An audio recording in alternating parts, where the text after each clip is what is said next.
संतोष देशमुखांना मारहाण झालेल्या हत्यारांचा खरं तर वेपन एक्झामिनेशन रिपोर्ट न्यूज 18 लोकमतच्या हाती लागलाय।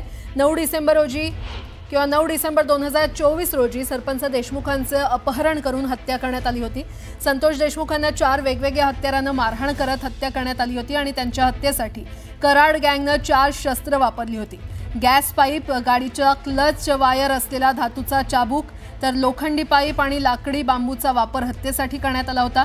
या 4 विशेष हत्यारांना सरपंच संतोष देशमुखांना मारहाण झाली, ज्यात त्यांच्या अंगावर 150 जखमा आढळून आल्या होत्या।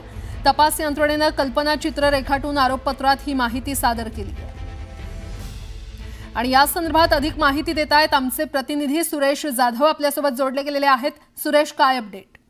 संतोष देशमुख हत्या प्रकरणामध्ये दोषारोपपत्र दाखल झाल्यानंतर हत्या कशा क्रूर पद्धतीने केली होती त्या संदर्भातलं जे चित्र आहे ते समोर आलं होतं। विशेष काही फोटोग्राफ देखील समोर आले होते, काही व्हिडिओच्या संदर्भातलं डिस्क्रिप्शन देखील समोर आलं होतं।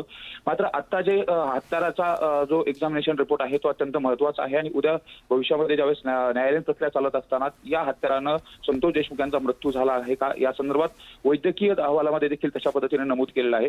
विशेष म्हणजे ही 4 जी हत्यारं बनवली होती ही 4ही हत्यारं वेगळ्या स्वरूपाची होती। आता त्यामध्ये बनवत असताना ही कराड गँगनं स्वतंत्र त्याच्यासाठीच बनवली होती का असा देखील प्रश्न उपस्थित केला जात होता। त्याचबरोबर हा जो रिपोर्ट आलेला आहे या रिपोर्टच्या माध्यमातून जे 4 शस्त्राचा उल्लेख करण्यात आला आहे ती शस्त्र मान्य न्यायालयाच्या समोर कालची जी सुनावणी झाली त्या सुनावणीमध्ये देखील न्यायालयाच्या समोर ती मांडण्यात आलेली होती।